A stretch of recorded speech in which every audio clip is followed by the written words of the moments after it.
Spetsnaz grooves the special forces of the Russian army. It is known as the Foreign Military Intelligence Agency of the Armed Forces of the Russian Federation.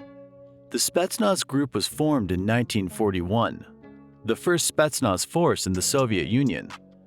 As the military force of the main intelligence directorate, Spetsnaz was a foreign military intelligence agency of the Soviet armed forces. It was designed in the context of the Cold War to carry out reconnaissance and sabotage against enemy targets in the form of special reconnaissance and direct action attacks. The Spetsnaz was inspired by additional Spetsnaz forces attached to the Soviet intelligence agencies, such as the Vimple and Alpha group of the KGB. They are more skillful than the ordinary Russian armed forces, highly trained, and certainly the ones who you must not dare to mess up with. The first brigades of Spetsnaz were formed in 1962, reportedly to reach up to 750 kilometers in the rear to destroy U.S. weapon systems such as the MGM-52 Lance, MGM-29 Sergeant, and MGM-31. The two study regiments were established in the 1960s to train specialists and NCOs, the first in 1968 and the second in 1970.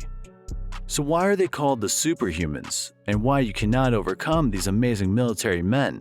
Let's have a look at the answers.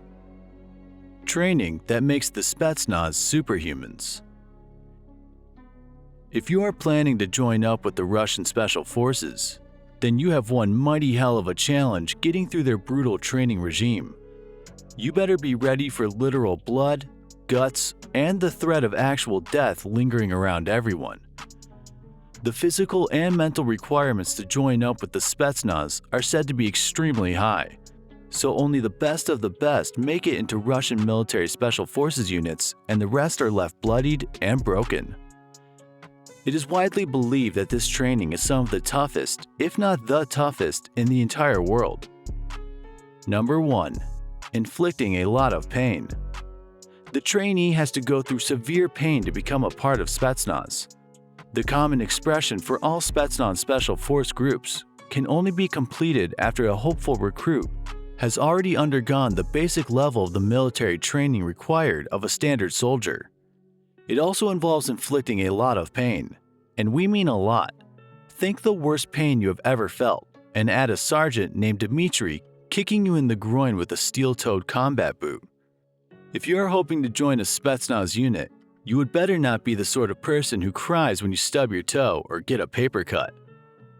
Number 2. Assault course. For one, the Spetsnaz training regime includes completing an assault course.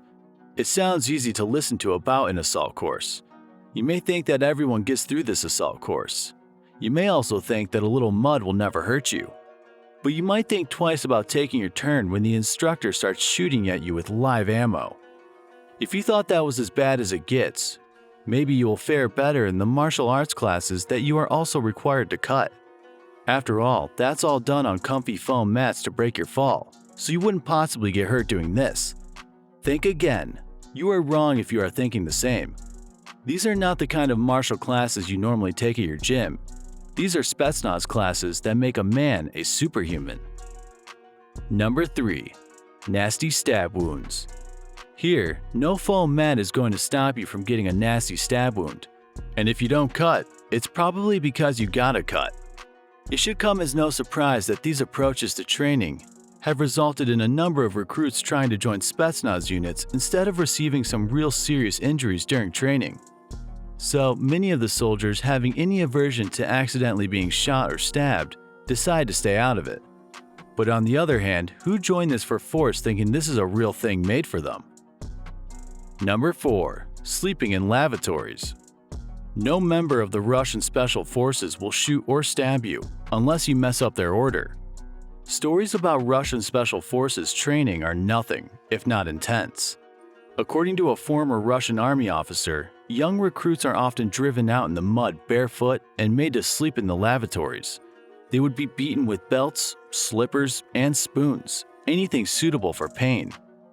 Various other rumors and reports also state that trainees will sometimes have to navigate their way through the basements that have been covered in blood, or wrestle some vicious animals as part of their training.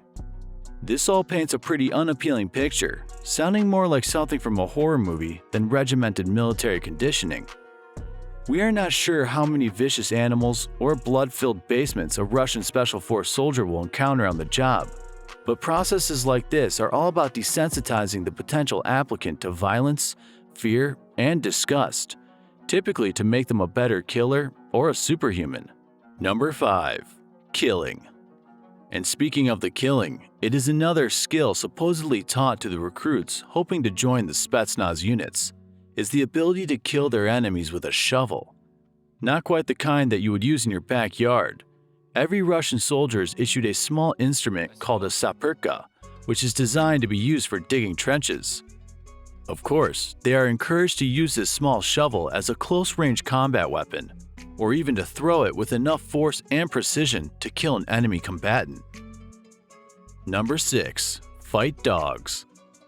There are also a number of reports regarding Spetsnaz trainees having to fight dangerous dogs, including rumors that recruits will have sometimes be locked in a windowless room alone with an angered or sometimes rabid dog. That sounds pretty frightening, doesn't it? They are only given saperka to defend themselves. They are given a simple instruction: kill or be killed. This horrific treatment of recruits doesn't end there. According to an ex-Russian army officer, who we mentioned before, recruits are not just locked in a shed. They are also taken to the cellar of the ruined and abandoned houses, the walls and floors of which have been slathered in raw meat and blood to further drive the attack dog into a frenzy. The dog is then let loose to chase the recruit from this real-world Evil Dead basement, and if the soldier is not offered a saperka to help them fight, they have to use anything within reach to go hand to jaws with the vicious, bloodthirsty animal. We would be willing to wager that there is a no dog sitter anywhere in the world that's tough enough to deal with something like that. Number 7. Bloody and Pragmatic Art of Sambo. As a part of their training, Spetsnaz is taught the bloody and pragmatic art of Sambo. It is a form of street fighting that encourages recruits to use any object at their disposal during a close-quarters fight, including broken bottles and even street signs. It encourages the trainees to use this way of fighting when locked up with the dogs.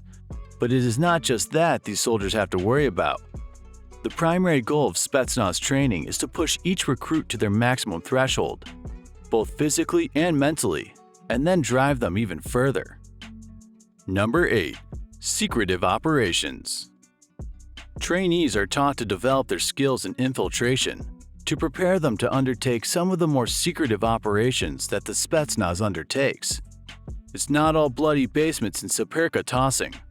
Recruits are given classes in foreign languages and learn about the cultures of other nations, alongside techniques that enable them to kill a target in complete silence.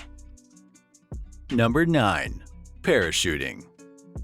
Parachuting, including HALO, which stands for High Altitude Low Opening, is also a part of the training regimen, as well as outdoor exercises that allow recruits to learn the necessary skills to survive for long periods in harsh environments.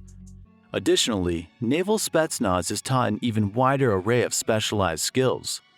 Much like the British Special Boat Service and the U.S. Navy SEALs, any recruit hoping to join the Naval Spetsnaz units are required to be proficient in scuba diving. They are also shown how to use underwater explosives and weapons, methods of storming a beach while attacking from the shores, how to get inside a submarine, and how to perform in close-range combat while swimming. I hope you enjoyed the video where we revealed the qualities of Spetsnaz that makes them superhumans and why they are simply unbeatable. For more interesting and fighting videos, make sure to subscribe to our channel and press the notification button. Goodbye.